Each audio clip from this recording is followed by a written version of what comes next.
Voilà, donc pour cette présentation, donc l'Atelier des Lumières a ouvert ses portes en avril 2018. Donc c'est une création de Culture Espace. Culture Espace qui est donc une entreprise privée spécialisée dans la gestion déléguée de monuments et de musées en France depuis une trentaine d'années. Et fort de notre expérience au Beau-de-Provence, on a imaginé développer ce type de concept d'exposition numérique immersive au-delà de la Provence, en cherchant des lieux, notamment intramuros, dans des grandes villes, pour proposer ces expériences immersives. Donc dès 2013, on s'est mis à la recherche d'un lieu dans Paris. Donc vous connaissez bien la problématique de Paris pour trouver des lieux suffisamment grands pour accueillir ce type d'expérience. Et on est tombé sur cette ancienne fonderie du chemin vert qui appartient à un privé et qui ne savait pas trop quoi faire de ce lieu, puisque ce lieu, sur le PLU, était réservé à un projet culturel. Donc on a pu proposer ce type de projet, notamment à la mairie de Paris, à la mairie du 11e. Et donc on s'est mis évidemment à travailler sur la réhabilitation de cette ancienne fonderie en gardant des éléments importants qui existaient à cette époque, donc au 19e siècle. Et il a fallu faire tous les travaux, notamment de conception et d'intégration audiovisuelle à l'intérieur de l'Atelier des Lumières. Donc aujourd'hui, on a une surface de projection qui est d'un peu plus de 3000 m² si on compte le sol, ce qui représente un peu plus de 3 milliards de pixels à produire en termes d'images. Donc c'est un format vidéo qui est quasiment unique au monde, puisque ce sont des surfaces qui sont très importantes en termes de calcul pour les artistes. Mais ça permet vraiment de créer cette immersion dont on parlait pour le grand public. Donc on a ouvert en avril 2018 avec 3 expositions différentes. Donc la première sur Gustav Klimt, réalisée par Gianfranco Iannuzzi, qui est l'un des grands artistes numériques et qui fait ce travail depuis de nombreuses années, notamment en Italie et au Beau-de-Provence. Il a réalisé aussi une deuxième exposition à la suite de Klimt autour du peintre Hundertwasser. Donc quelque chose de très graphique, et on s'est amusé aussi à légèrement animer certaines parties de tableau pour vraiment créer cet effet de 3D où on rentre à l'intérieur de l'œuvre. Et puis j'avais rencontré à Ars Electronica à Linz, qui est l'un des plus grands festivals, si ce n'est le plus ancien festival d'art numérique au monde, donc le collectif Ouch, qui est un studio de création turc, et qui nous ont proposé un travail autour de l'intelligence artificielle. Donc c'est quelque chose de très graphique, très noir et blanc. Et pour faire ce travail, ils ont incorporé dans un algorithme TSNE, c'est un algorithme d'occurrence, 20 millions de lignes de texte écrits par les plus grands scientifiques du XXe siècle, donc d'Einstein à Stephen Hawking. Et quand cet algorithme mixait tous ces textes et toutes ces données, quand il trouvait des occurrences entre les idées d'Einstein et les idées de Stephen Hawking, il créait des particules, et ces particules étaient ensuite affichées à l'intérieur de l'Atelier des Lumières. Donc là, on avait vraiment la visualisation, entre guillemets, d'une création entièrement réalisée par un ordinateur, mais évidemment avec des données très scientifiques derrière. Donc c'était cette première expérience de l'Atelier des Lumières. Évidemment, on a été surpris par le nombre de visiteurs dès la première année, puisque on s'attendait à accueillir 300 000 visiteurs par an, et on a accueilli 1 200 000, donc soit 4 fois plus. Donc ce qui n'a pas été sans problème pour nous en termes de gestion, vous imaginez bien, avec le personnel. Donc il a fallu engager beaucoup plus de personnes, l'administratif, la sécurité. Voilà. Donc on a subi, entre guillemets, un peu notre ouverture au départ. On avait beaucoup trop de monde à l'intérieur de l'Atelier des Lumières, donc on a réduit les jauges. C'est pour ça qu'aujourd'hui, souvent, le lieu affiche complet, notamment le week-end, parce qu'on réduit fortement les jauges pour permettre aux gens d'avoir une expérience globale et de pouvoir voir le sol. Donc on réduit le nombre de visiteurs, ce qui permet d'avoir un confort de visite plus approprié. Donc cette année, on a lancé Van Gogh, cette nouvelle exposition réalisée par Gianfranco Iannuzzi. On a une deuxième exposition autour du Japon rêvé. Donc c'est toutes les images du monde flottant, donc les fameuses estampes japonaises et tout, comment dirais-je, l'imaginaire japonais mis en immersion dans l'atelier des Lumières. Donc on a de très belles images et cette expo a été réalisée par le studio Danny Rose. Et enfin, j'ai fait travailler un jeune réalisateur qui s'appelle Thomas Vance, qui crée des univers matériels et en motion design autour du cosmos. Et donc il filme en macro, donc avec une caméra très haute définition, des effets de matière qui ressemblent à des explosions de supernova, choses comme ça. Donc c'est un jeune de 25 ans qui est très doué parce qu'il est aussi compositeur de musique et il nous a proposé cette exposition à l'Atelier des Lumières. On se rend compte d'ailleurs à ce propos que finalement l'art numérique est moi ce que je rencontre au quotidien en allant sur des salons internationaux, des événements liés aux arts numériques, au motion design, c'est qu'on a des créatifs qui sont très jeunes, qui sont tous très doués. Et qui travaillent un peu dans leur coin, un peu comme des geeks, souvent. Et alors certains travaillent pour des agences de communication et s'en sortent plutôt bien, mais d'autres travaillent vraiment dans l'ombre. Et c'est le propos de ce que je vais vous présenter tout à l'heure. Moi, ce que j'aimerais, c'est mettre vraiment en valeur leur travail, leur génie, parce que certains sont vraiment absolument géniaux. Ce sont des artistes à part entière. Alors évidemment, ils ont laissé tomber le pinceau et le crayon pour créer uniquement sur ordinateur, mais c'est aussi une nouvelle forme d'expression artistique qui est permise grâce à ces nouvelles technologies aujourd'hui qui existent, qui n'existaient pas il y a encore quelques années. Et donc c'est le propos de ce festival qu'on va lancer, qui s'appelle Immersive Art Festival. Alors je ne sais pas si on peut... voilà, je vais vous montrer la bande-annonce.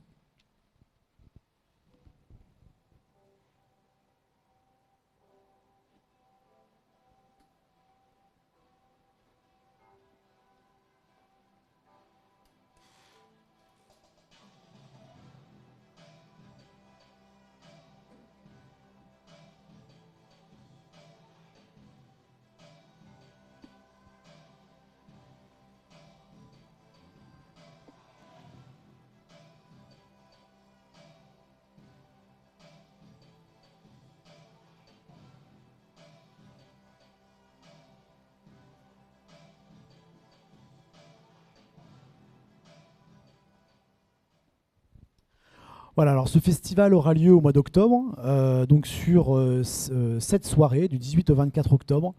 Et donc en fin de journée, après Van Gogh, on ouvrira les portes pour ce festival. Alors l'intérêt de ce festival, c'est vraiment de donner la parole justement à ces studios qui souvent travaillent dans le corporate ou travaillent plutôt dans le milieu de la publicité ou de la communication, mais qui ont tous un volet artistique. Donc dans leur studio, ils travaillent aussi pour des institutions, pour des expositions, pour des light festivals un peu partout en Europe et dans le monde. Donc c'est le cas de Ouch par exemple, c'est le cas aussi de Superbien. Donc ce sont ces studios qui, pour manger, travaillent pour des grandes marques. Donc c'est ce que vous pouvez voir notamment dans les publicités, donc tout ce qui concerne le motion design.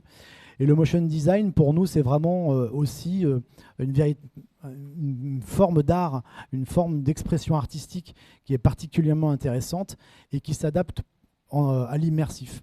Donc on leur donne carte blanche à ces studios pour créer, sur 4 minutes chacun, créer une œuvre d'art à part entière sur le thème de leur choix.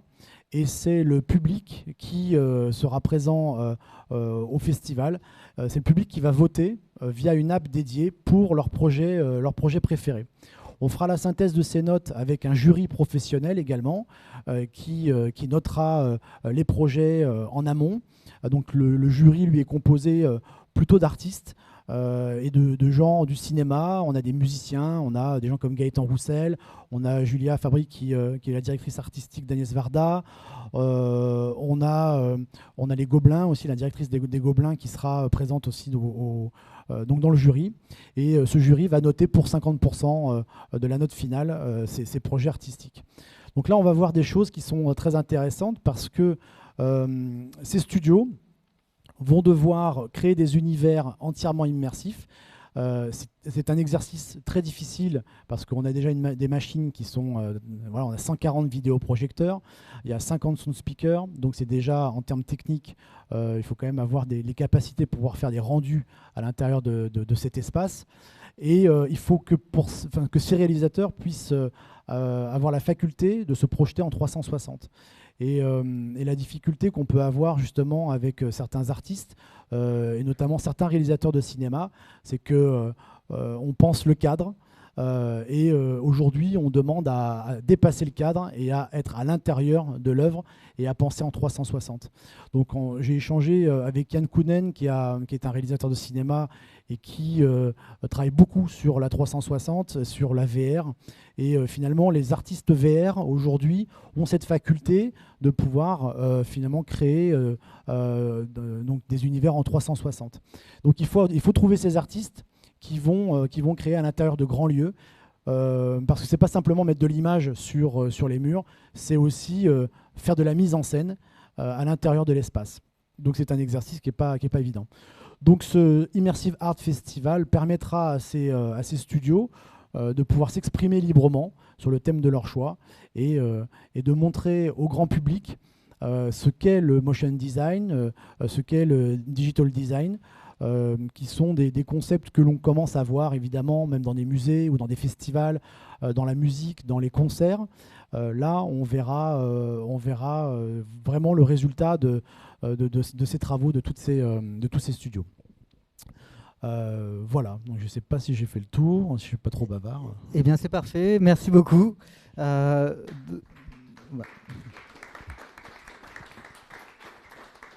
Donc on a tenu les 10 minutes. Donc effectivement, ce qui est particulièrement intéressant, c'est de voir comme l'Atelier des Lumières finalement en fait a aussi mis en place un procédé en fait vraiment qui est tout à fait intéressant en termes de conception d'exposition, notamment en travaillant sur de nouvelles formes de conception en 360 avec la volonté en fait vraiment d'immerger finalement le spectateur.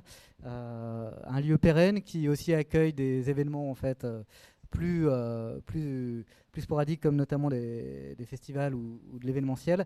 Donc justement ça va permettre de faire la transition aussi avec Philippe Ligaud qui a développé un procédé particulièrement intéressant avec l'atelier à thème et qui va nous exposer juste maintenant.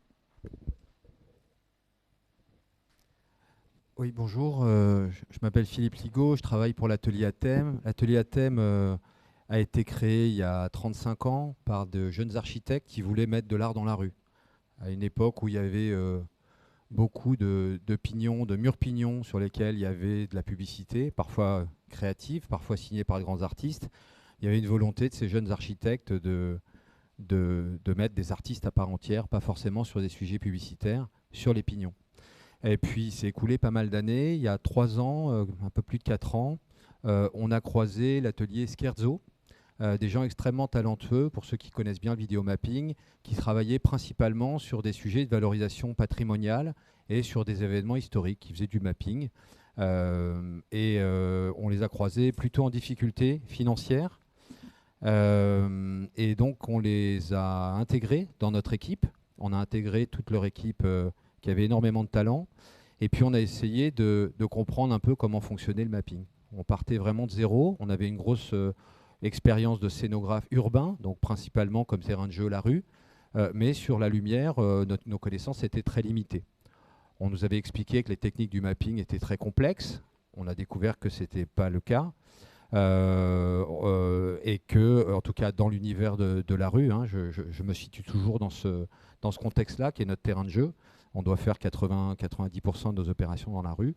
On s'est rendu compte que la complexité n'était pas liée au matériel, mais était liée aux contraintes qu'on pouvait avoir, notamment de monter des échafaudages, ce genre de choses, lorsqu'on devait installer des dispositifs de mapping. On se rendait compte que tout ça, c'était un nombre de complexités qui rendait difficile l'application du mapping. Ensuite, et puis qui augmentait les coûts de façon considérable. Ensuite, on a fait face, lorsqu'on est dans la rue, il y a toute une série de contraintes administratives qui sont extrêmement fortes. Il faut obtenir les autorisations 2 mois à l'avance. Quand vous mettez un dispositif fixe, il faut avoir des autorisations de la préfecture, de la voirie, de la ville de Paris. Enfin, tout le monde s'en mêle. C'était extrêmement compliqué. Et puis, cerise sur le gâteau, on se rendait compte de 2 choses sur le plan financier. C'est que la technique représentait quasiment 80% du coût du mapping dans la rue. Et qu'avec les 20%, un atelier comme celui de Scherzo devait à la fois vivre et payer les contenus. Nous, on était assez choqués parce que dans le profil des projets qu'on montait, le coût du contenu représentait le plus souvent 50% du coût d'un projet. Or là, on se rendait compte que 80% était un coût technique, ce qui nous semblait un peu surprenant, d'autant je pense qu'on pourra partager l'idée que quel que soit le dispositif, quand la qualité du contenu est là, quand on peut cumuler tout, c'est parfait, mais quand il y a une vraie qualité de contenu, en général, on s'en sort, on est attractif et on propose quelque chose de qualité, et le public s'en souvient. Donc on a imaginé un dispositif mobile, on peut peut-être lancer, si tu peux baisser le son par contre, parce que ça va nous... Un petit dispositif mobile, voilà, un petit dispositif mobile. On a déposé les brevets en Europe et puis en Amérique du Nord pour développer ce dispositif qui nous permettait, un petit peu à l'image d'un food truck, d'aller nous installer, de faire une projection et de repartir. On a investi dans ce dispositif. On a été livré du premier en novembre 2017. Première opération qu'on a faite, c'était une projection pour le Louvre Abu Dhabi sur la pyramide du Louvre. Et puis, on a appris avec ce premier dispositif à en voir et les limites et les avantages. On a vite identifié un avantage évident, c'était au niveau du prix. On réussissait à baisser le prix de façon très très significative. Une possibilité d'utiliser à une cadence beaucoup plus soutenue le matériel, une soirée de calage et puis on joue. Avant, il nous aurait fallu quasiment 2-3 jours pour faire de la logistique, etc. Et puis tout installer. Et puis l'argent qu'on dégageait avec cette économie d'un point de vue technique et logistique, ça nous permettait de l'investir dans des sujets de contenu. Donc on a découvert cet avantage. On a découvert d'autres avantages. Un sujet qui est cher pour l'équipe d'Athème, c'est le bilan carbone. Ça fait des années qu'on est hypersensible sur ces sujets-là. Lorsqu'on n'a pas à utiliser des grues, à livrer des échafaudages, etc., on a un bilan carbone qui se réduit énormément. Alors là, on peut toujours en discuter, mais par rapport à ce qu'on faisait avant, notre bilan carbone, on l'a divisé quasiment par 4. Donc pour nous, c'était quelque chose qui comptait, qui était important. Pour l'anecdote, encore une fois, on se situe dans un contexte urbain, dans la rue. Je pense qu'on ne peut pas comparer les projets. Lorsqu'on a déposé les brevets, on s'est rendu compte que les seuls brevets qui pouvaient éventuellement flirter avec un projet assez proche avaient été déposés il y a juste un siècle.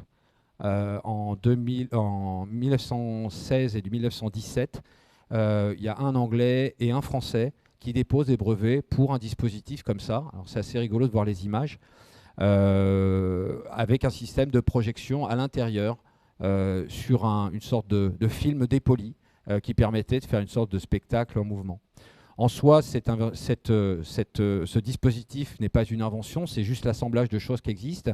Mais nous, on avait besoin, sauf à décider d'arrêter le mapping, on avait besoin d'avoir un outil qui permette à des artistes de faire des tests. Là, pour le coup, quand on fait un test, par exemple sur la fondation Louis Vuitton, on nous expliquait qu'on ne pouvait pas projeter sur la matière. Tous les experts nous expliquaient que ce n'était pas possible.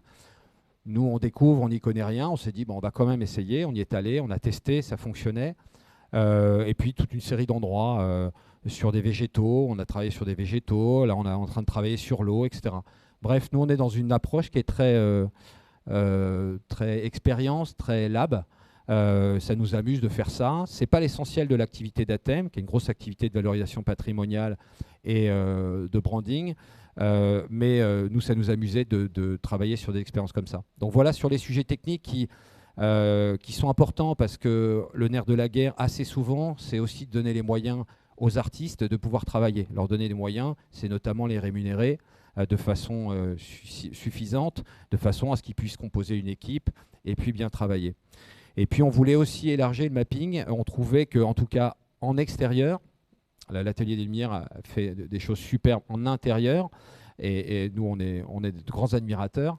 Mais en extérieur, on se disait qu'il y aurait vraiment des choses intéressantes. Et ce dispositif-là, par exemple, nous permet, un projet qu'on est en train de monter, nous permet d'aller dans des endroits un peu reculés, pas forcément à proximité de lieux où il y a une offre culturelle forte, comme Paris, où il y a une densité qui est incroyable.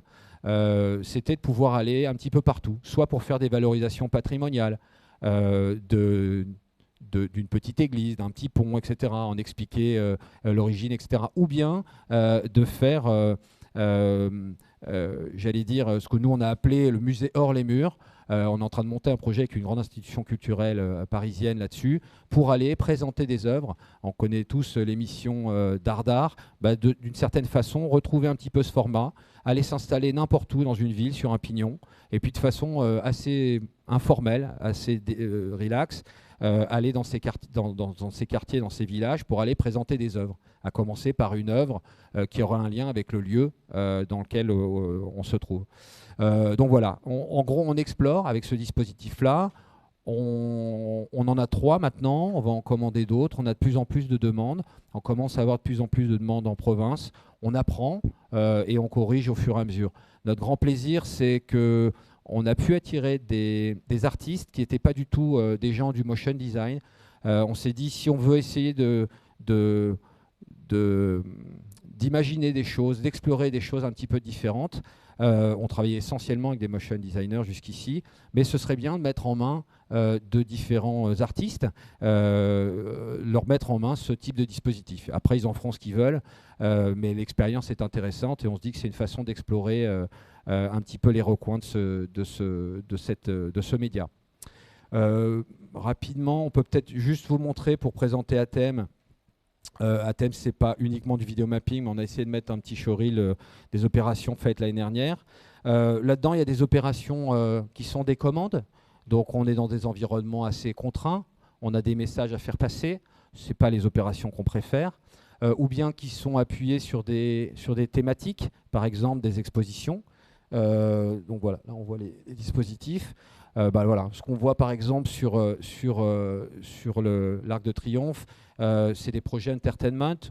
C'est pas ceux qu'on préfère, mais on est quand même content de le faire. Là, on a essayé d'utiliser la technique du dessin, donc 25 images secondes. On a pris beaucoup de temps pour faire ce genre de choses, mais voilà, on trouvait que c'était une expérience qui était intéressante. Là, vous avez toute une série de projets et à chaque fois, on essaye de faire en sorte de pas. Nous, il y a un statut qu'on a un petit peu fait disparaître dans notre fonctionnement, c'est le statut du directeur artistique. Directeur artistique tout puissant qui inévitablement va mettre une patte, un style, sa patte, son style sur les choix qui sont faits. Chez nous, on a une direction artistique qui est tournante. Voilà, c'est suivant ses affinités. On peut être directeur artistique sur un projet et être exé pur sur un autre projet. Et ce qu'on favorise aussi beaucoup, c'est toutes les collaborations artistiques. L'année dernière, on a fait des collaborations avec Will Benedict, avec Kloski, avec Frégé, j'en oublie quelques-uns, Deux Auteux, récemment avec Wim Wenders. Je vais vous montrer un petit film qu'on a fait. On a d'autres projets avec Wim Wenders. Et puis, dans l'année qui vient, on a toute une série d'artistes, des architectes, des gens de différents milieux qui ont eu envie de s'exercer à l'utilisation du vidéo mapping. Alors, je ne sais pas si on doit dire vidéo mapping, en fait, plutôt vidéo projection, parce que les puristes diront que dans certains cas, on ne fait pas de vidéo mapping dans le plein sens du terme. Pour nous, ce n'est pas très important. L'important, c'est de toucher au cœur, c'est de créer une émotion. Donc, pour nous, ça, c'est un peu un débat de technicien. On se dit toujours qu'un beau projet, il n'a pas forcément à respecter les règles d'une technique convenue, etc. Il faut essayer de casser les normes et puis laisser l'artiste s'exprimer. Donc voilà, ça, ce sont des projets ça c'est un projet plus classique. Là, on est pile poil dans des projets de vidéo mapping relativement classiques. Encore une fois, il faut en faire aussi. Voilà. Et puis montrer, je ne vais pas trop prendre de temps, montrer la dernière vidéo. La dernière vidéo, c'est ce qu'on a fait récemment, donc la collaboration avec Wim Wenders. Là, on a fait très attention à une chose. On n'a pas la prétention d'apprendre à un artiste comme Wim Wenders comment toucher le public au cœur. Là, ce qu'on voulait réunir, c'était un lieu unique, exceptionnel, un moment unique, quelque chose qui ne se refait pas 2 fois, c'était volontaire. Et puis inviter un artiste extérieur au monde du motion design et au monde qui connaît bien le vidéo mapping à prendre le risque de se lancer dans un projet, d'une collaboration. L'idée, c'est de mixer un média avec un artiste d'un autre univers. Ça a eu pas mal de succès. Ça s'est fait un week-end, je crois que c'était un week-end de Pâques. On l'a annoncé très tardivement. On a mis beaucoup de temps à convaincre l'institution pour le faire. On a réussi. Et puis la communication a commencé 8-10 jours avant. Ce qui était une source de satisfaction pour nous, c'est qu'en 3-4 jours, on a eu 25 000 personnes sans beaucoup communiquer. La grosse frustration, c'est que comme le projet s'est fait un peu tard dans la saison, on ne pouvait projeter qu'à partir de 21h. L'hiver, on aurait pu commencer à 18h. Et on pouvait aussi inviter à ce que les gens restent un peu plus longtemps. Le problème, c'est qu'à minuit, on devait dégager tout le monde et qu'il y avait toujours une file d'attente devant. Donc pour nous, c'était intéressant de faire une sorte de petite capsule artistique comme ça. On a d'autres projets dans d'autres capitales, notamment avec Vim. Et voilà, nous, on est un peu, un peu saltimbanque avec nos jamions. On va les installer dans des endroits un peu particuliers. Et puis on challenge un peu des artistes connus ou moins connus. Le sujet, c'est surtout qu'on ait des propositions de qualité et puis décalées. Alors évidemment, quand vous faites ce genre de projet, vous êtes contacté par d'autres personnes du même milieu, d'autres institutions qui vous demandent de refaire la même chose avec un réalisateur. Nous, l'idée, c'est d'essayer d'ouvrir des voies et de tenter des choses différentes. Voilà, c'était assez rigolo. Le lieu est exceptionnel. On minimise pas un truc, c'est que lorsqu'on fait un exercice dans un lieu pareil, on aurait pu balancer des petits points ou des lignes de toutes les couleurs. On aurait eu aussi fait venir du public.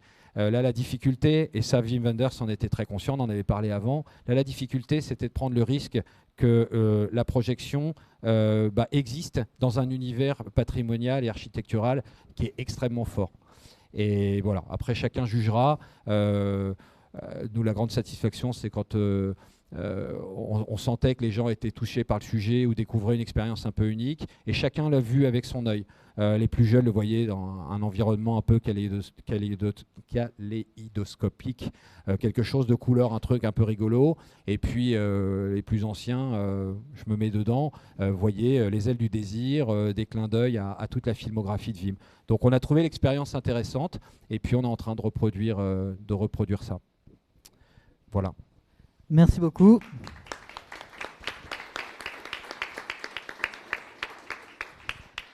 Voilà une intervention en complémentarité effectivement par rapport à l'atelier des Lumières qui est intéressante dans le sens où finalement ces sujets de médiation ou d'exposition immersive petit à petit finalement font fi de tout l'aspect technique pour se focaliser finalement sur la création. D'où l'intérêt de créer un festival par exemple pour l'atelier des Lumières, d'où l'intérêt de collaborer avec des réalisateurs, avec tout un ensemble d'artistes en fait pour un thème. Donc on se rend compte que le contenu commence à prendre le pas sur la technique et propose ainsi en fait de nouvelles formes de médiation aux différents publics.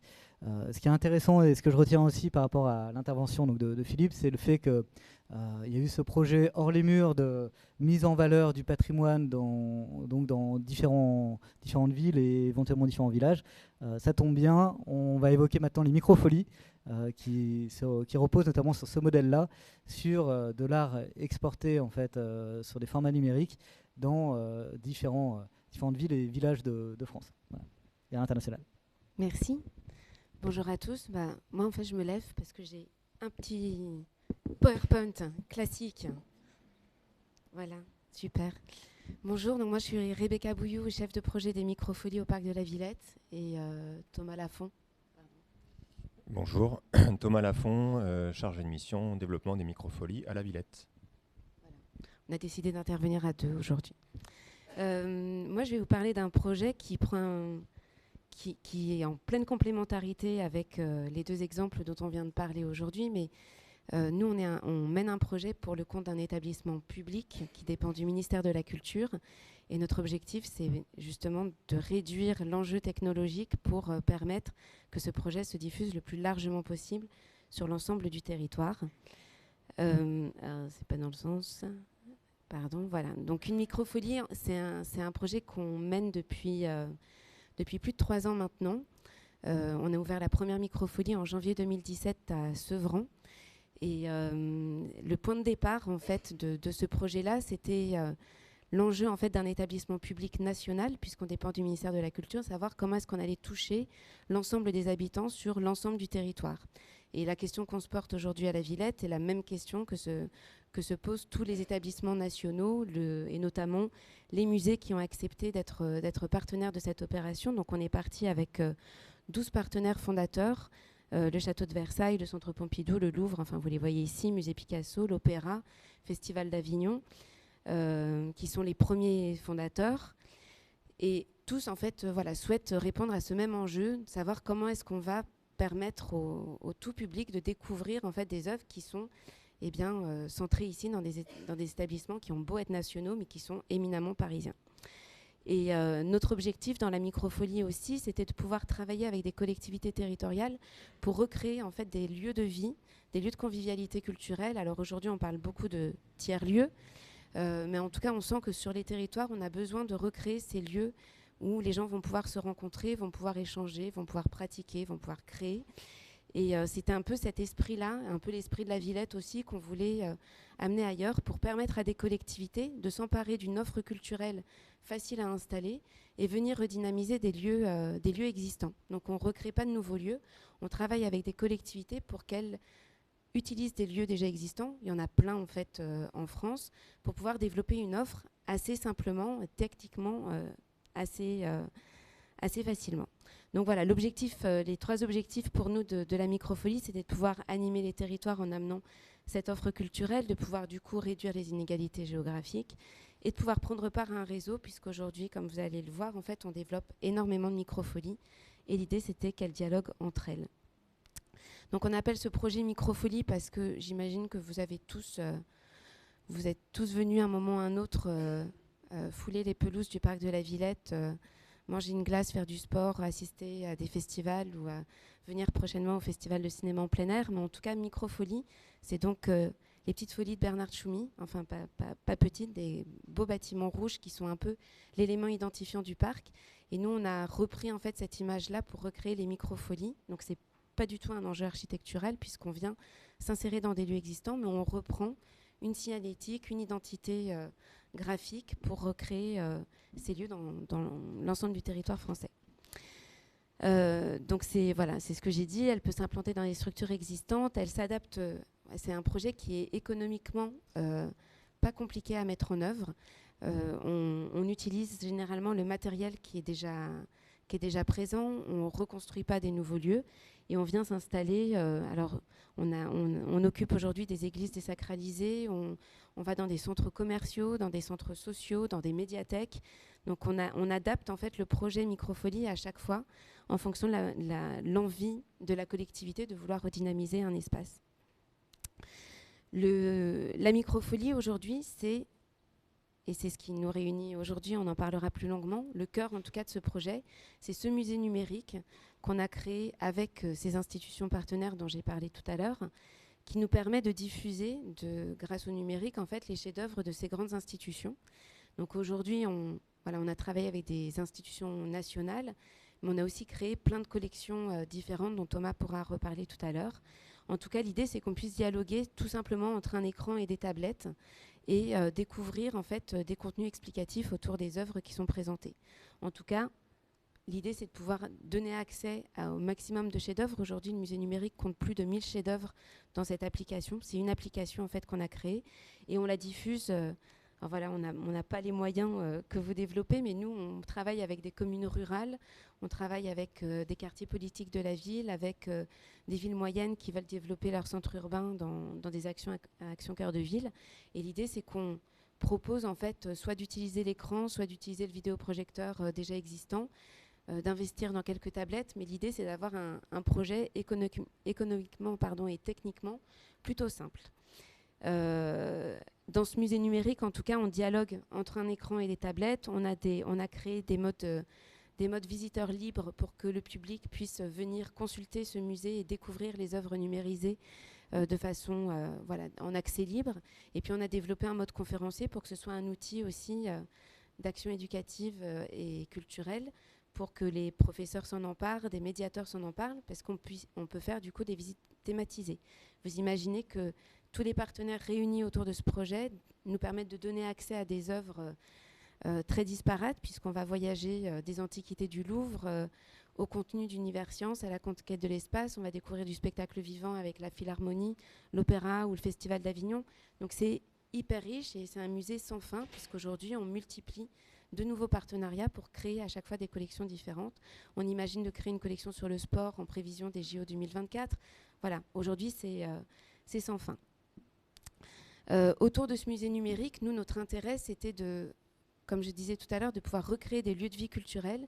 Donc si on laisse un musée numérique en fait tout seul dans un espace, il n'a pas plus d'intérêt pour les publics qui ne fréquentent déjà pas les musées en temps normal, que d'avoir un musée numérique tout seul, c'était pas l'objectif, c'était plutôt de pouvoir créer autour de ce musée numérique. Alors je suis désolée, notre présentation a totalement sauté parce que personne n'a de notre police de caractère. Mais le musée numérique, il s'organise en fait autour d'autres activités. On incite les collectivités à avoir un espace de convivialité avec un café, un petit coin ludothèque, médiathèque, d'avoir un espace atelier. On les incite à développer des Fab Labs, à avoir de la réalité virtuelle, parce qu'on sait qu'aujourd'hui, il y a énormément de choses en tout cas à développer, donc il suffit qu'ils s'équipent de casques de réalité virtuelle, et nous, on amène en fait les contenus en partenariat, ce qui pour les collectivités territoriales en fait est un apport énorme, parce qu'ils vont jamais en fait eux-mêmes nouer tout ce genre de partenariat. Eux, ils assurent l'investissement, l'équipement, et puis nous, on vient les alimenter en termes de contenu grâce à tous les partenariats qu'on pourra construire. Aujourd'hui, des microfolies, on a commencé avec une microfolie ouverte à Sevran en 2017. Le ministère, après, nous a demandé d'en déployer une dizaine entre 2017 et 2018. Les projets ont été plus que concluants, et le ministère nous a demandé d'en développer 200 dans toute la France. 200 qu'on a, ça y est, on les a réunis. On a les 200 collectivités qui vont développer ce projet. Donc vous voyez, aujourd'hui, ça couvre toute la France. Il y a quelques petits départements qui sont plus à la traîne, mais on ne désespère pas de les convaincre. C'est donc ce que je disais, on est vraiment dans des territoires très disparates. On va dans des petits villages comme à Couzon qui font 250 habitants, jusque dans des grandes villes. On est à Lille, on travaille avec des grosses métropoles comme celle du Grand Narbonne, etc. Donc on s'adapte un peu partout. On enchaîne là, les inaugurations en ce moment, donc n'hésitez pas, même si vous partez en vacances, peut-être à découvrir prochainement une microfolie pas très loin de là où vous serez. En tout cas, venez voir celles qui sont à Paris, en tout cas dans la banlieue parisienne. J'ai pas le détail de la carte, mais à côté de Paris, il y en a à Sevran, à Brunoy, à Villiers-le-Bel, bientôt à Noisy-le-Sec, au Mureau. Donc il y en a plein qui sont accessibles en RER et qui marchent très bien. Et puis là, le ministre, dans la folie des grandeurs, a décidé en fait de développer maintenant 1000 microfolies. Il a annoncé il y a 2 semaines, et donc on travaille maintenant activement pour continuer en tout cas à développer ce projet en collaboration avec les collectivités territoriales. Toutes ces microfolies qui émergent un peu partout aujourd'hui sont pas des microfolies isolées, sont des microfolies qui vont fonctionner en réseau, puisque l'objectif c'est vraiment qu'on puisse partager justement les bonnes pratiques qu'on a autour de ce musée numérique, de pouvoir mettre les médiateurs en contact, de pouvoir partager des collections, et puis surtout, quand on a cet outil du musée numérique qu'on peut créer autant de collections qu'on veut, on aimerait bien valoriser aussi les institutions régionales et faire en sorte en fait que chaque région de France puisse créer sa collection du musée numérique et du coup être visible partout dans le réseau. Le réseau, il se construit en France, mais on a aussi pas mal de microfolies à l'étranger, en Chine, en Turquie, au Pérou, en Égypte, bientôt en Jordanie, au Maroc. Enfin voilà, on travaille avec les instituts français aussi.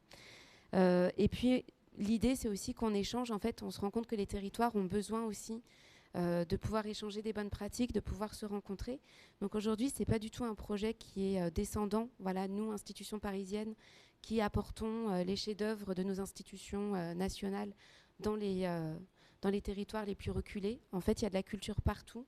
On a envie de valoriser aussi ce qui se passe localement, de faire en sorte qu'il y ait une circulation de ces propositions dans l'ensemble du réseau et de pouvoir faire dialoguer des microfolies du nord au sud et d'est en ouest.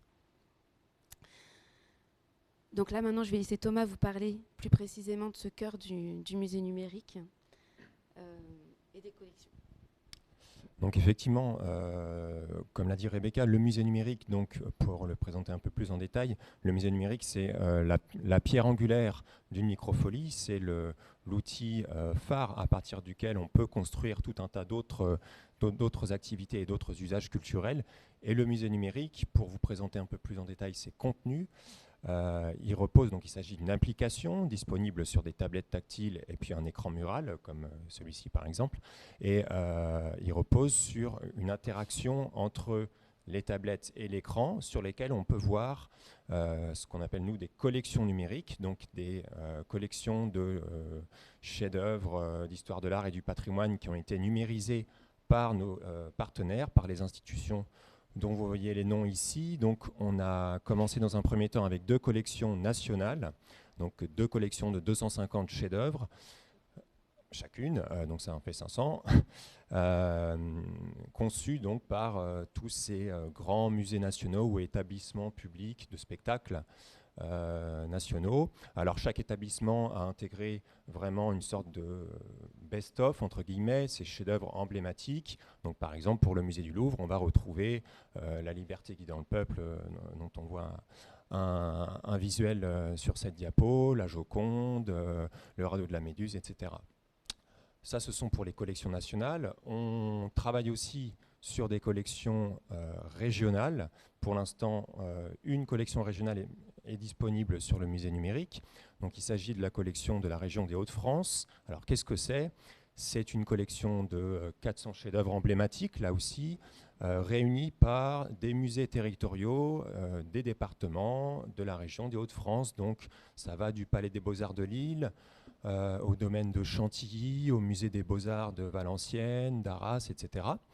Et cette collection, la première à dimension régionale, a été inaugurée il y a quelques mois, et on travaille sur le développement en lien avec notamment les DRAC, les directions régionales des affaires culturelles. On travaille sur le développement d'autres collections à format régional.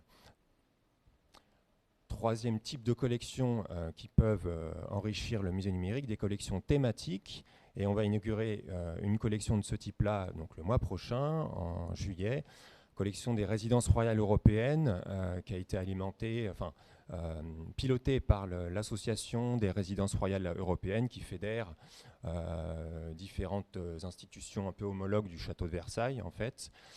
Et donc cette collection, dont vous voyez quelques extraits ici, sera présentée dans toutes les microfolies, dans le réseau national et international des microfolies à partir du mois de juillet prochain.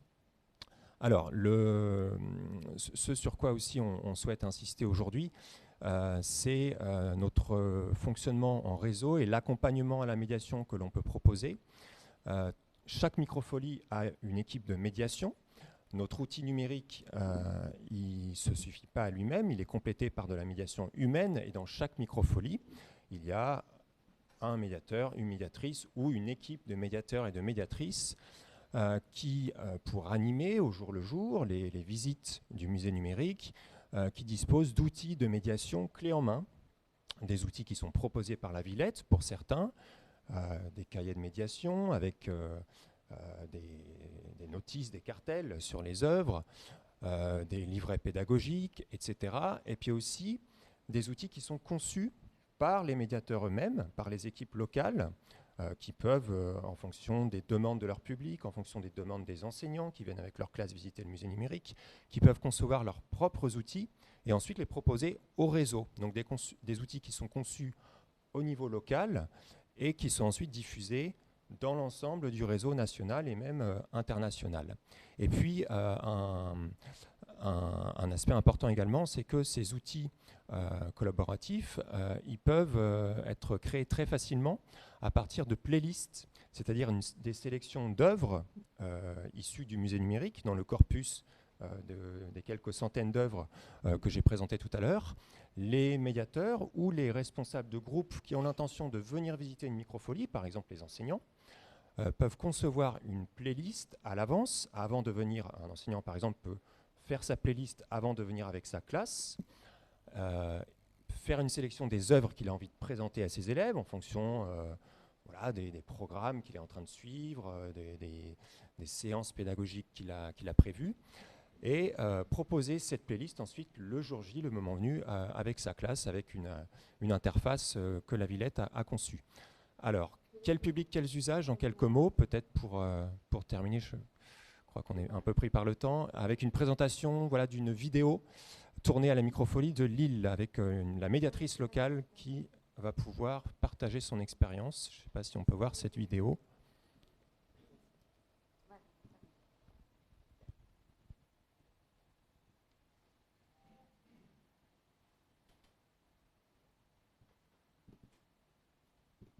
Unique au cœur du projet Microfolie, il offre un accès très simple pour tous les publics à des centaines de chefs-d'œuvre de musées et d'institutions partenaires.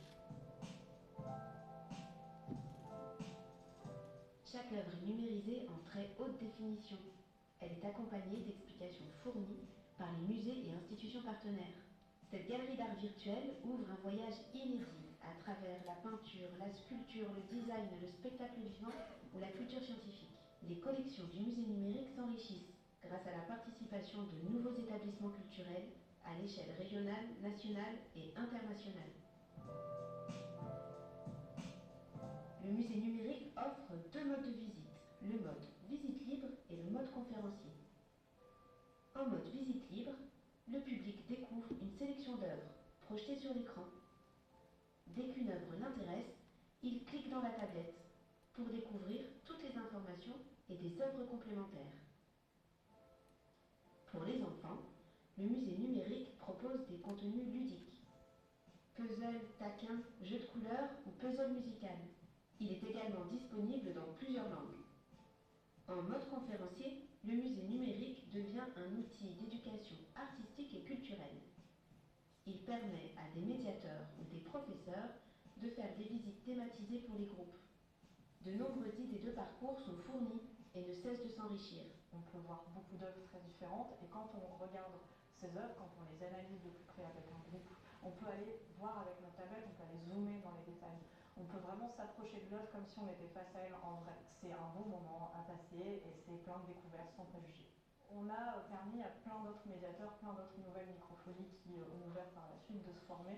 Et donc on a reçu ici pas mal de médiateurs qui ont compris le dispositif, qui ont trouvé des idées pour l'animer, chacun à sa façon, donc c'est aussi très riche à ce niveau-là.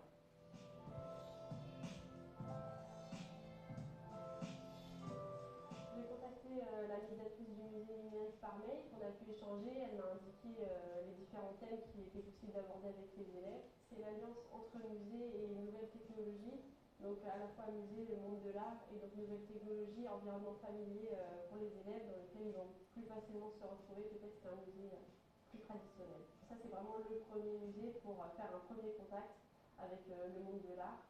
Et donc justement, fin janvier, on ira dans un musée plus traditionnel, donc celui des Beaux-Arts. L'installation, elle est plutôt simple, il faut mettre les socles, allumer l'application sur la tablette, sur l'ordinateur, et le tour est joué. Le musée numérique se monte et se démonte en 10 minutes seulement. Il suffit simplement d'un écran, de tablette, d'un ordinateur et d'une borne Wi-Fi. Il peut s'intégrer dans tout espace pouvant recevoir du public. Dans une médiathèque, dans un centre social, dans un cinéma, ou même encore dans une chapelle ou dans un centre commercial. Contactez-nous pour créer votre microfolie personnalisée.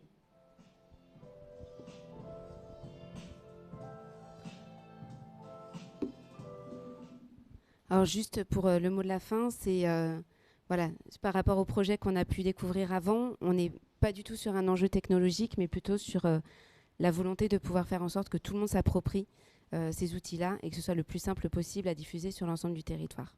Voilà. Merci beaucoup.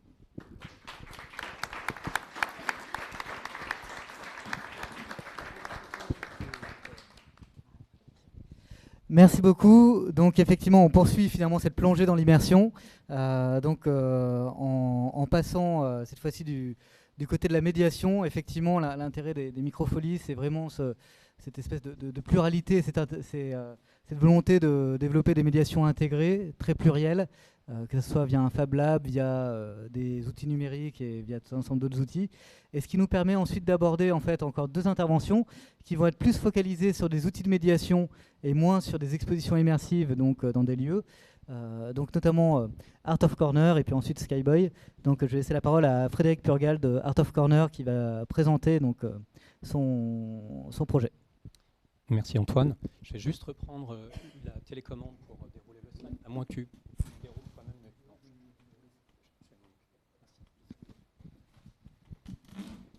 Donc, bonjour à tous, donc, je suis Frédéric Purgal, fondateur d'Art of Corner. Alors déjà merci Correspondance Digitale et à l'IESA de me donner ce temps de parole pour présenter mon activité. Alors sur ce temps d'échange avec vous, je vais avoir l'occasion de parler des différentes caractéristiques sur cette approche spécifique à la réalité virtuelle, quant à la thématique sur les expos immersives et à la médiation également immersive. Alors l'approche VR, je vais d'abord l'aborder du point de vue technique, parce qu'il y a une production vraiment spécifique, et également du point de vue de l'usage. Et là, nous parlerons de diffusion et distribution. Alors, vous vous souvenez de l'introduction d'Élodie en tout début de thématique.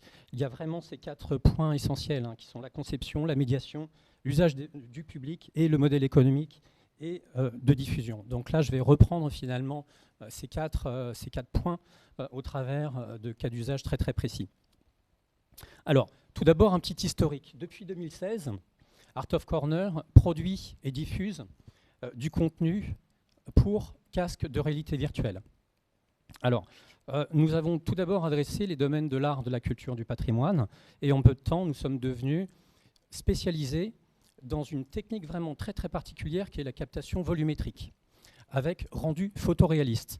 Alors, c'est vrai que ça peut paraître très particulier, puisqu'on se différencie très vite de la vidéo 360 et on se positionne sur un marché naissant dès 2016. Je le rappelle, dès 2016, donc très tôt. À l'époque, les casques HTC Vive, Oculus Rift n'étaient pas encore sur le marché.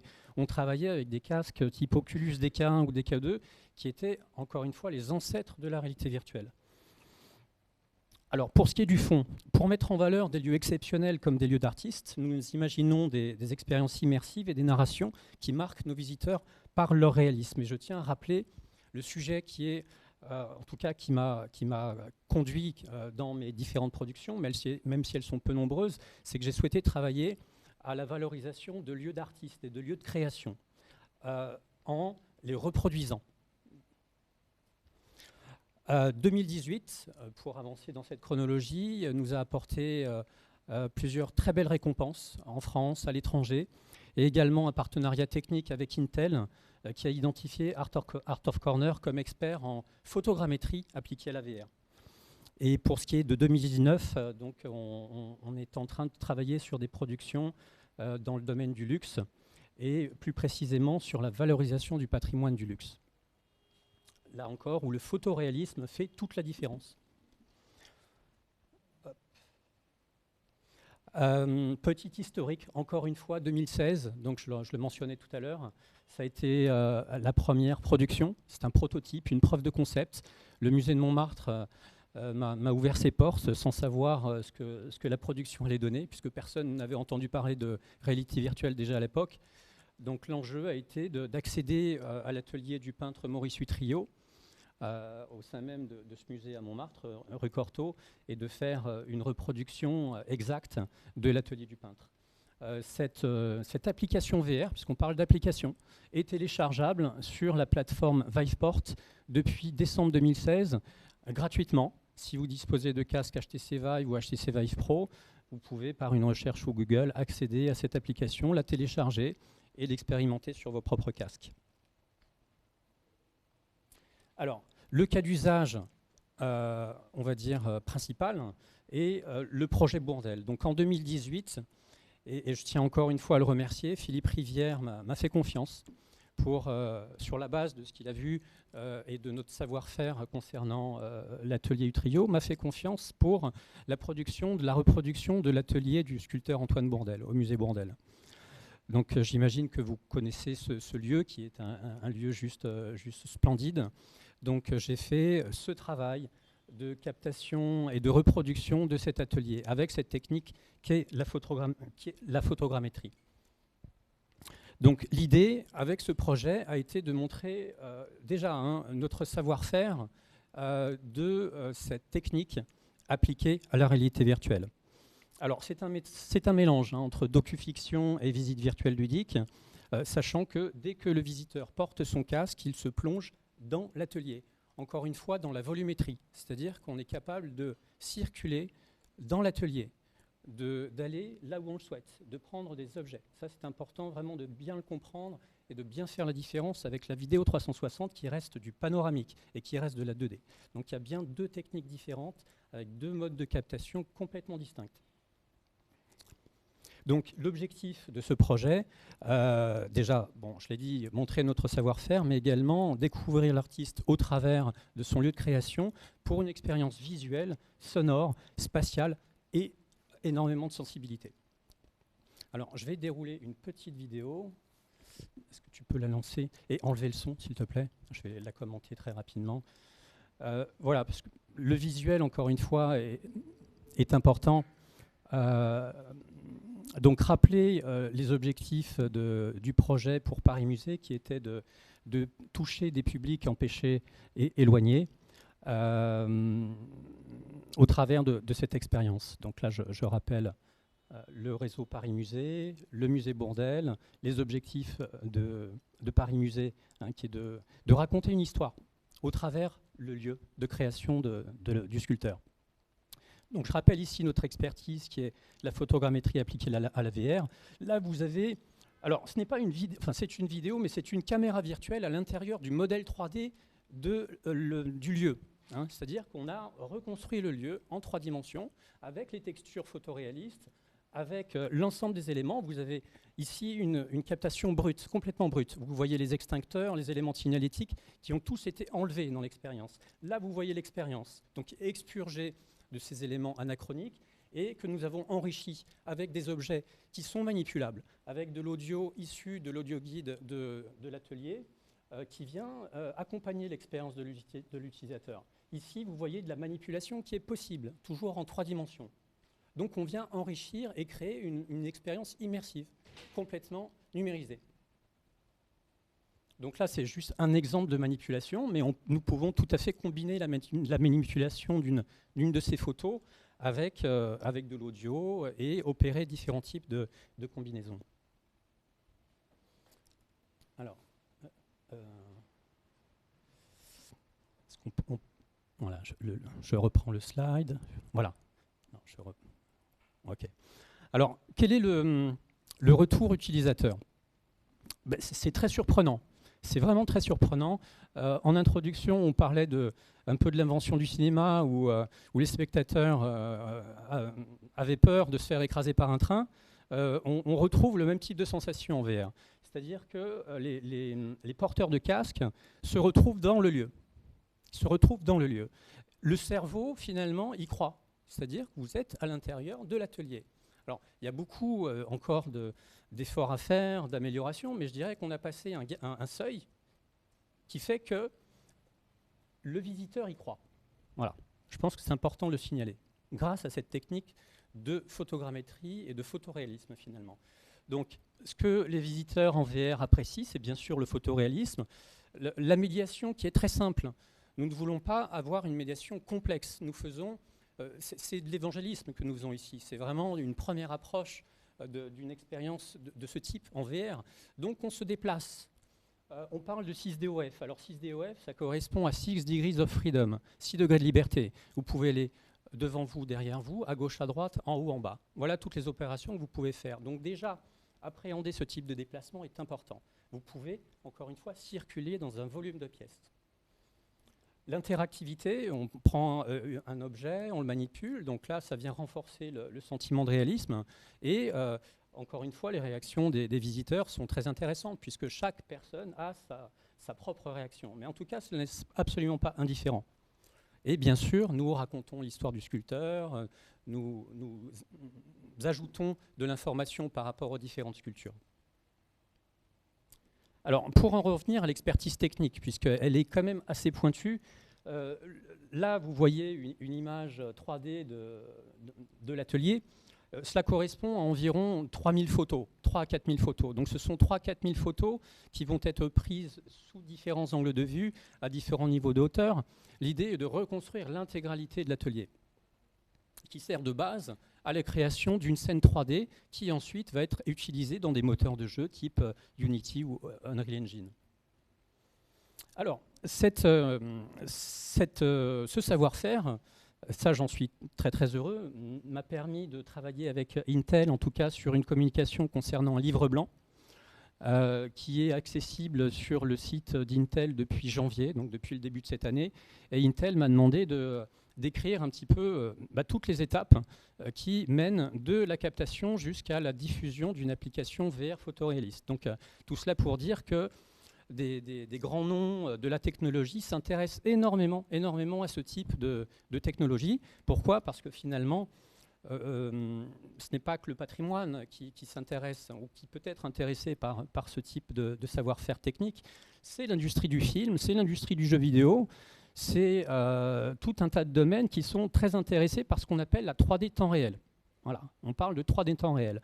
On passe clairement aujourd'hui d'un environnement 2D, c'est le cinéma, à la 3D, et une 3D interactive qui se positionne face à vos gestes, à votre mouvement, à vos yeux, à votre volonté d'immersion dans l'expérience.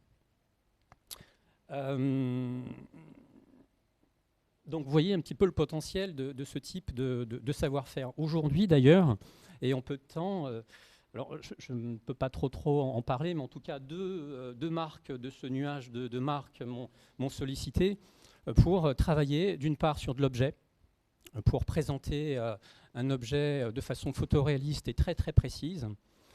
Et une autre m'a demandé de réaliser le même travail de visite virtuelle d'un lieu emblématique de la marque en question pour visiter un appartement dans son intégralité avec de la manipulation d'objets. L'objectif étant de la formation interne. L'application en question ne sera pas du tout adressée au grand public, malheureusement. Bon, c'est le choix du client, mais uniquement aux salariés du groupe dans le cadre de leur formation interne. Voilà, pour en savoir plus sur la marque en question, pour appréhender l'origine de la marque et aussi éviter d'aller dans le lieu en question pour le protéger. Donc ça fait partie aussi des atouts de la VR, puisqu'on protège un lieu. On vient de façon indirecte. Alors, pour ce qui me concerne, je crois que les arguments principaux des atouts de la réalité virtuelle en ce qui concerne les expositions et médiations immersives, c'est essentiellement la complémentarité par rapport au lieu physique. Nous travaillons ici pour une dématérialisation de l'expérience immersive du lieu physique vers à l'extérieur du lieu. C'est-à-dire qu'on duplique une expérience. L'expérience de visiter un lieu, quel qu'il soit, un appartement, un musée, est complètement dématérialisée de telle façon à ce qu'avec nos techniques, nous en créons une application et cette application est téléchargeable sur toute une série de plateformes dans le monde entier. Donc nous dématérialisons une visite physique. Donc là, ces arguments sont, je pense, intéressants et effectivement, le fait de toucher un public éloigné ou empêché est un argument déjà très fort pour moi. Le fait de conserver dans le temps une expo physique temporaire. Nous allons faire la continuité d'une expo temporaire, d'un lieu physique. Nous allons la poursuivre dans le temps. Nous allons l'archiver quelque part. Nous faisons de l'archivage d'expo. Donc ça aussi, c'est un argument qui me semble pertinent. Nous attirons de nouveaux publics. En introduction, bien sûr, il a été dit que ces expos intéressent les plus jeunes. Les 18, 25 ou 35 sont très intéressés par ce type d'expérience. Et c'est aussi un moyen de promotion d'une expo physique. nous pouvons promouvoir de façon virtuelle une expo physique. Alors, l'aspect diffusion-distribution est effectivement le deuxième axe de ce type de travaux, puisque là, nous avons abordé les aspects de production, mais la diffusion et la distribution est bien sûr essentielle. En 2016, c'était assez difficile de pouvoir se projeter sur le devenir de ce secteur de la réalité virtuelle. Aujourd'hui, entre 2016 et 2019, les choses, on va dire, s'éclaircissent et dans le bon sens, puisqu'il y a un vrai écosystème qui s'est créé depuis 3 ans, avec de nombreux interlocuteurs, de nombreux fabricants de casques, des chaînes physiques qui font de l'expo dans des lieux, des LBE, ce qu'on appelle des LBE, des Local Based Entertainment, fait des salles d'arcade VR. Vous avez également différents types de plateformes VR qui se mettent en place et qui permettent de télécharger ce type de contenu. Donc nous nous positionnons sur la création de contenus VR photoréalistes très qualitatifs, de telle façon qu'avec nos partenaires distributeurs, nous pouvons nous adresser à une institution, un musée, et travailler en coproduction sur la diffusion de leur complémentaire visite immersive mais en VR. Voilà, tout simplement.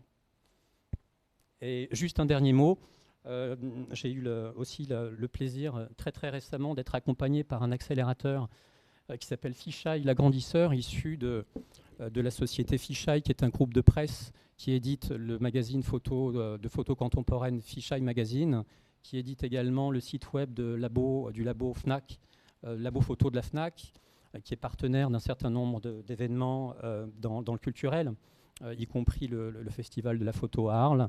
Donc voilà, j'ai le plaisir d'être dans ce giron qui me permet d'avoir, on va dire, un très bon accompagnement, aussi bien financier qu'opérationnel.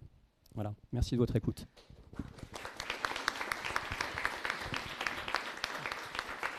Merci. On va laisser la parole à François-Xavier juste après. Et on va essayer de prendre un petit temps quand même pour vos questions, sachant qu'on a prévu une pause aussi pour vous remettre un petit peu de cette première rencontre afin d'aborder ensuite les enjeux liés à l'open data. Donc merci pour cette intervention qui a permis en fait de dessiner comme ça un ensemble d'applications en fait liées à la réalité virtuelle, que ce soit en termes de formation, en termes de promotion, en termes de reconstitution d'un patrimoine disparu ou qui a évolué. Donc là, on va poursuivre de façon complémentaire ce point de vue, avec notamment tout le travail qu'a fait François-Xavier avec différentes institutions. Merci, bonjour à tous. Je vais essayer de faire vite. Je pense que tout le monde a envie d'aller prendre un peu l'air. Donc, je suis un des cofondateurs de Skyboy. Skyboy, c'est une start-up qui, l'idée est née en 2013 et commence à accélérer vraiment en 2016. C'est les startups, on aime bien raconter nos histoires. En fait, c'est une rencontre entre mon associé qui s'appelle Vincent Burgevin, qui est réalisateur et scénariste depuis 15 ans pour le cinéma à la télé.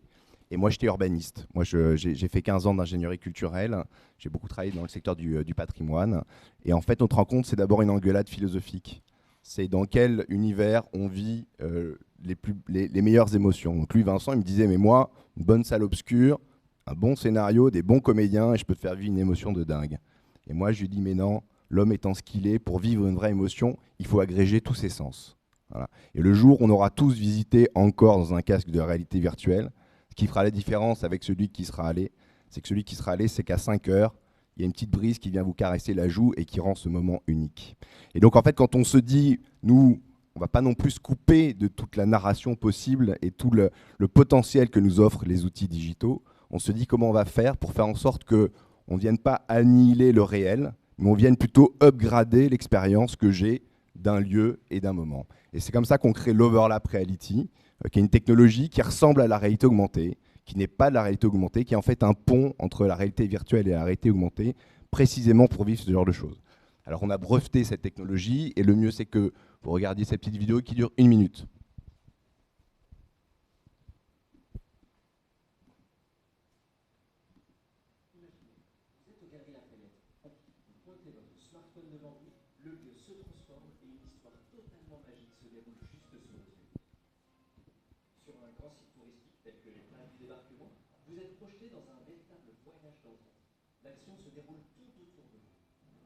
Imaginez maintenant être au sommet de la Tour Eiffel.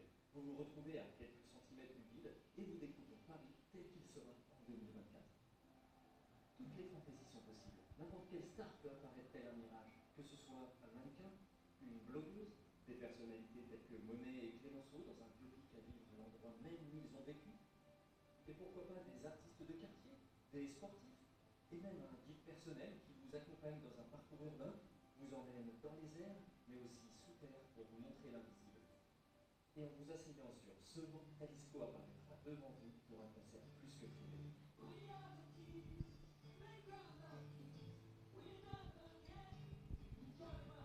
y a 100 ans naissait le cinéma. Il y a 50 ans la télévision. Et depuis 10 ans, on regarde des contenus sur YouTube. Et bien aujourd'hui, il existe un nouvel endroit pour raconter des histoires, le monde réel. Et les institutions culturelles.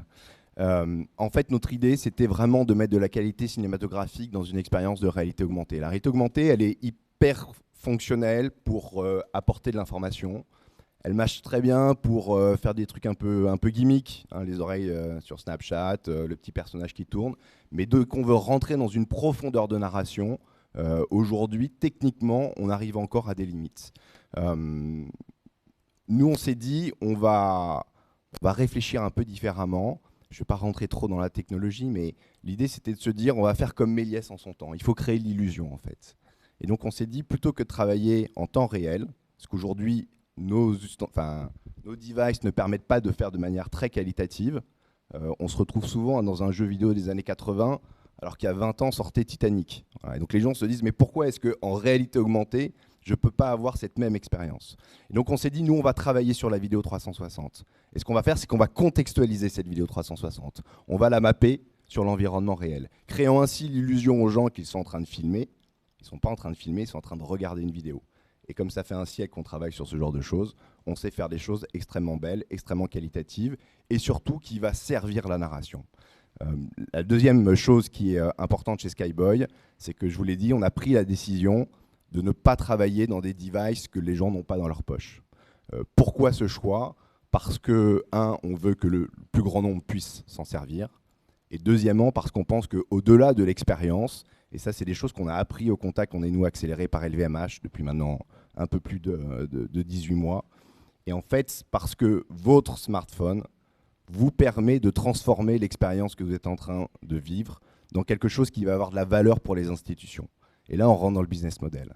Ce qui est important, c'est que ce petit objet-là, il est connecté à vos réseaux sociaux, il est accessoirement connecté à votre carte bleue, et qu'on peut en faire plein de choses. Et donc, toutes les expériences que nous menons, l'objectif, c'est évidemment d'aller transmettre des connaissances, une émotion, une narration, mais surtout que derrière, on puisse devenir l'ambassadeur de l'expérience qu'on vient de que l'on vient de vivre, directement auprès de sa communauté. Ça, c'est le partage sur les réseaux sociaux, c'est la viralisation. Et pourquoi on y arrive bien? Parce que nous travaillons sur un format vidéo. Et que la vidéo, évidemment, ça se partage. La deuxième chose, c'est qu'évidemment, je pense qu'il y a... Moi, j'arrive de l'univers des institutions culturelles. Je pense qu'il y a 15 ans, le secteur culturel était celui de tous les secteurs qui connaissait le mieux ses publics. Beaucoup d'enquêtes, beaucoup de contacts qui le permettaient. Aujourd'hui, ceux qui connaissent le mieux leur public sont les marketeurs. Pourquoi? Parce qu'ils travaillent sur la data. Et ça, c'est extrêmement important qu'à un moment ou un autre, les institutions culturelles aussi s'emparent de ce genre de sujet, notamment pour aller chercher des nouveaux publics. Et l'intérêt, évidemment, d'un smartphone, c'est qu'on peut travailler sur la data. On peut collecter la data et derrière s'en servir d'un point de vue marketing. Le troisième élément, c'est la transformation économique. C'est-à-dire qu'effectivement, on va pouvoir proposer un service payant supplémentaire, par exemple, un peu à la manière de l'audio guide. On vient, nous, par exemple, d'être choisi par l'Opéra Garnier pour opérer pendant 6 ans la visite de l'Opéra Garnier avec Antenna International, AGP que vous voyez cet après-midi, me semble-t-il, et Smart Apps. L'idée étant effectivement de pouvoir aller upgrader un petit peu l'expérience. On ne va pas tuer l'audio guide, hein. On va continuer à avoir une partie de la visite en audio guide. Et parfois, sur certaines stations, on va se dire, mais là, ce qui serait cool, c'est d'aller vous montrer quelque chose. Peut-être de vous projeter dans un lieu dans lequel vous ne pourrez pas aller, parce que l'opéra, il y a une partie publique, puis il y a aussi la même chose de l'autre côté, où sont que les professionnels qui s'y déplacent. Ça peut être intéressant de vous y emmener. Et donc là, effectivement, on est dans cette idée. Alors, nous, parce qu'on ne travaille pas dans des devices qu'une institution doit procurer, hein, on est dans le smartphone, on a fait aussi ce choix pour pouvoir positionner la valeur sur le contenu. Et je partage ce qui a été dit tout à l'heure. Je pense que ce qui est important aujourd'hui, un projet chez Skyboy va coûter entre 15 000 et 250 000 euros, en fonction du niveau de production que vous allez mettre dedans. Aujourd'hui, capter un artiste en train de parler de son œuvre à 360 degrés, ça ne coûte pas grand-chose. En revanche, faire un Pixar comme on l'a fait au Galeries Lafayette sur cette image que vous venez de voir, c'est un travail de studio qui est colossal. Donc ça, c'est un élément important. Nous, on positionne la valeur sur le contenu parce que effectivement, on pense que c'est le moteur de l'expérience et de la médiation que l'on veut avoir. On a jusqu'à présent produit la quasi-totalité des productions qu'il y a à l'intérieur. On est très content. Au début, on a créé nos propres histoires. Puis à un moment, il a fallu trouver un business model pour Skyboy. Donc on s'est dit, on va aller voir effectivement des institutions culturelles d'abord, puis après des grandes marques qui nous commandent effectivement ces expériences. Il est temps aujourd'hui de mettre notre outil à disposition du plus grand nombre. Et c'est pour ça que l'on sort dans les quelques semaines qui viennent un produit SaaS, Software as a Service. C'est-à-dire que nous allons mettre nos technologies sur l'étagère et tout professionnel, pas encore du grand public, mais je vais vous parler du deuxième projet, pourra effectivement s'emparer de nos technologies pour créer ses propres expériences pour lui-même ou pour ses clients. Deuxième chose qui va sortir de manière concomitante, c'est une dimension User-Generated Content. C'est-à-dire que nos clients vont pouvoir créer leur propre contenu à l'aide d'un simple smartphone.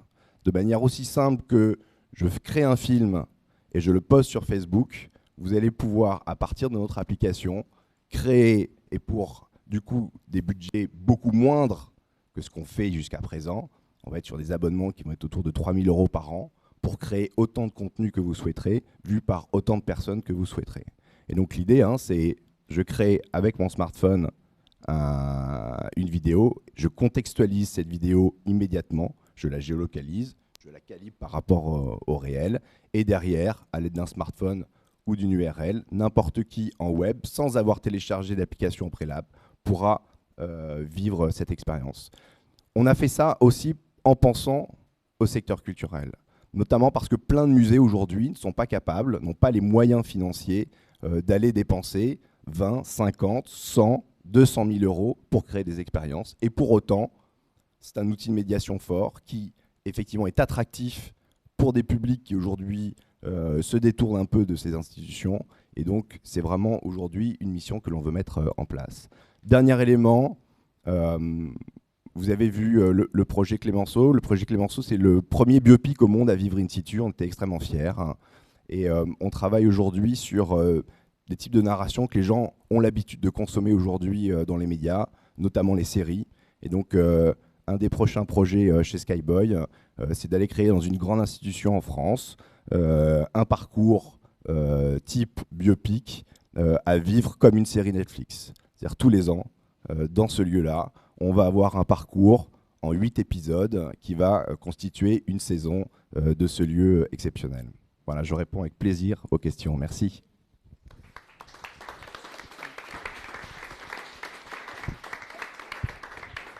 Merci beaucoup. Donc effectivement, des interventions tout à fait intéressantes et complémentaires dans le sens où, on l'a vu, bon, je fais une rapide synthèse et puis je laisse la place à vos questions. Je propose peut-être 5-10 minutes de questions et on fait une petite pause ensuite, si bien sûr il y en a. Donc sur la conception, ce qui est intéressant, c'est que tous ces différents témoignages convergent vers finalement de nouvelles façons aussi de produire en fait, des expositions ou de nouvelles formes de médiation, où finalement en fait, l'aspect technique est conséquent, parce qu'effectivement on est bien sur des dispositifs qui ont une dimension technique forte, mais avant tout le contenu, la création est particulièrement fort. Deuxième chose par rapport à la conception qui est intéressant, c'est qu'il y a de nouveaux modèles de conception où finalement on confie de plus en plus une partie des contenus à des personnes tiers.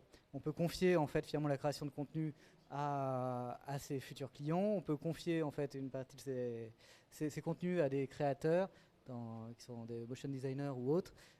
On peut donc confier ces différents contenus aussi par rapport à ses propres publics qui peuvent aussi alimenter, je pense aux microfolies là ici, qui peuvent alimenter aussi les dispositifs. Voilà. Donc sur la partie conception, là aussi, il y a tout un ensemble de choses assez intéressantes à constater par rapport à ces différentes interventions. Sur l'aspect médiation, là en fait on voit que l'immersion est vraiment, peut prendre différentes formes. Ça peut être de la médiation projetée, ça peut être de la médiation en fait, immergée dans un dispositif de façon solitaire, on peut être en groupe. Donc finalement, en fait, il y a différentes façons de s'adresser au public. Et ce qui est intéressant aussi, c'est de voir que finalement, ces médiations immersives, elles ne sont pas autosuffisantes. Et ça, c'est un combat au quotidien en tant que formateur ou consultant. C'est aussi d'arriver à travailler sur des projets beaucoup mieux intégrés en termes de médiation. C'est-à-dire que derrière les médiations numériques se cache tout un ensemble d'autres médiations sensibles, matérielles, humaines, qui sont essentielles en fait à connecter pour avoir une expérience globale. Voilà. Donc là aussi, ça c'est particulièrement intéressant à constater et chacun en a fait le témoignage. Et enfin, sur les nouveaux modèles de diffusion ou économiques, on le voit, il y a de nouveaux modèles de diffusion qui s'engagent, notamment des modèles de diffusion géographique. Désormais, on peut développer des dispositifs nomades assez facilement et aller au contact en fait, des publics, non pas à distance, mais en allant les chercher là où ils sont. Donc c'est notamment le cas, par exemple, d'Athème ou des microfolies, où finalement il y a une médiation qui va au contact des publics les plus éloignés de dispositifs numériques qui ne sont pas forcément accessibles pour eux. On a aussi tout un ensemble de nouveaux modèles économiques, de nouveaux modèles de diffusion qui sont intéressants à constater aussi. Donc on les a évoqués largement, avec aussi l'émergence de nouvelles collaborations au-delà du patrimoine, vers le monde des marques pour les acteurs privés, vers le monde du luxe. Et donc là aussi, c'est quelque chose de particulièrement intéressant à constater.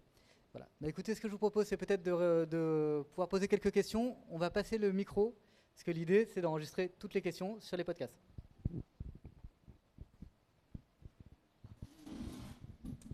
Merci. Claire Bertrand, région Occitanie. Je travaille sur les grands sites Occitanie.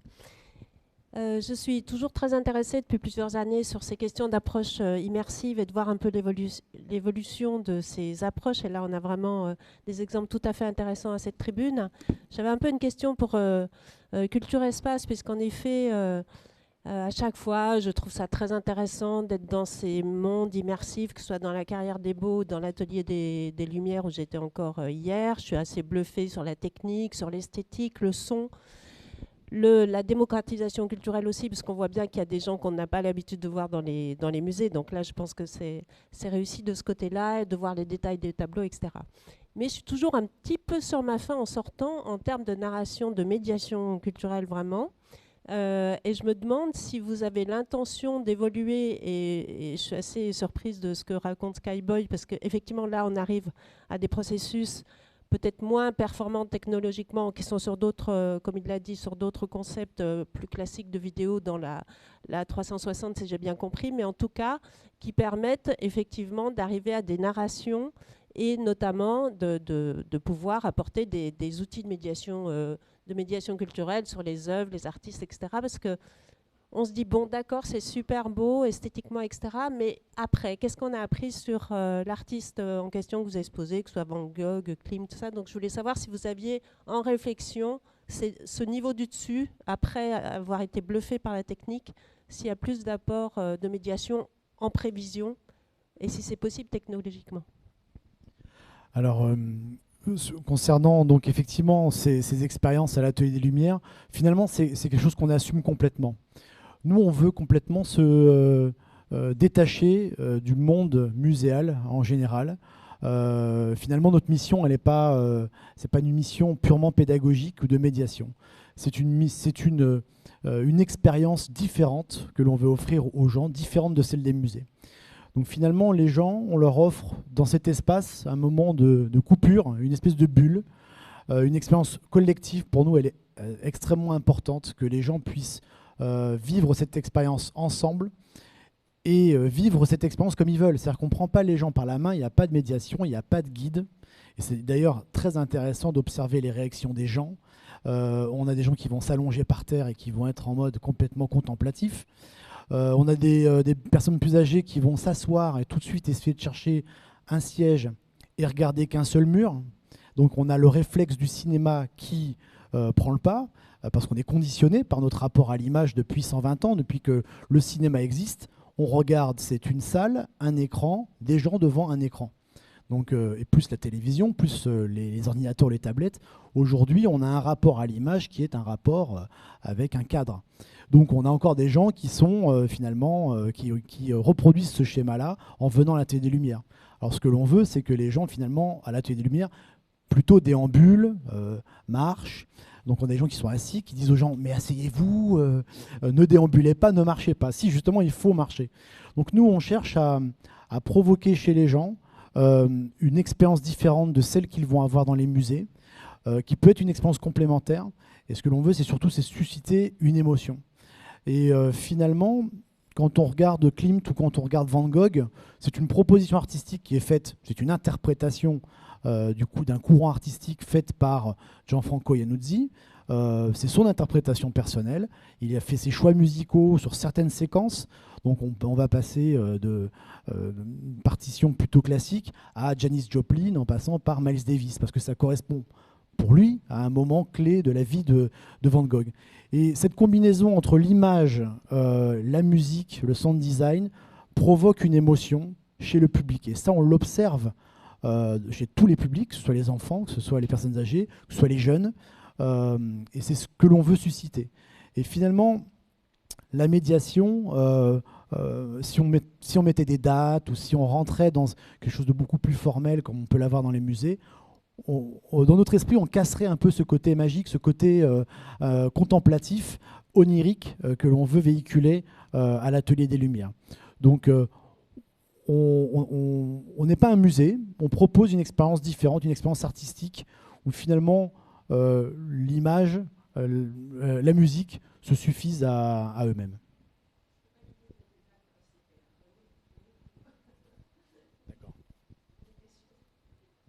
Alors on fait de la médiation, nous, après, sur l'art numérique, parce qu'on a une fondation Culture Espace.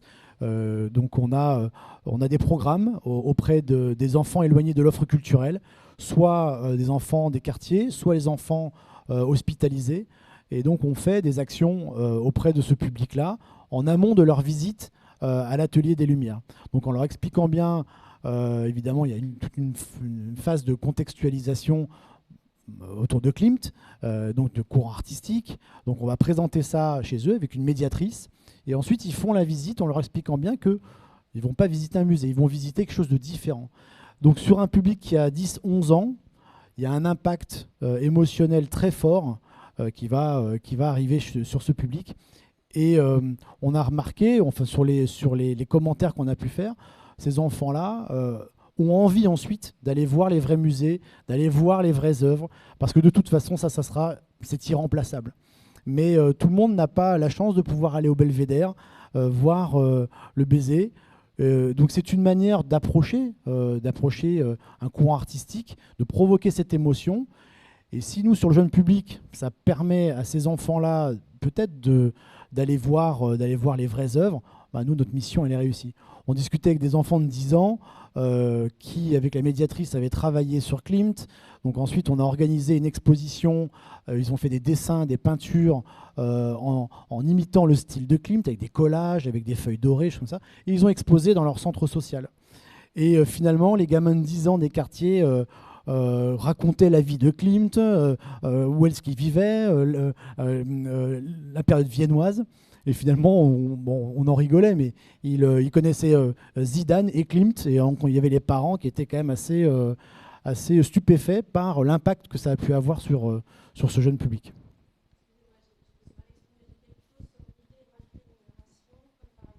Cité Mémoire à Montréal, où il y a effectivement un dramaturge qui a raconté des histoires individuelles sur les façades. C'est-à-dire qu'on a bien l'image, le son, on a aussi une histoire qu'on nous raconte, comme le propose Skyboy. C'était juste savoir si à un moment donné, vous aviez l'intention de passer à ce niveau-là.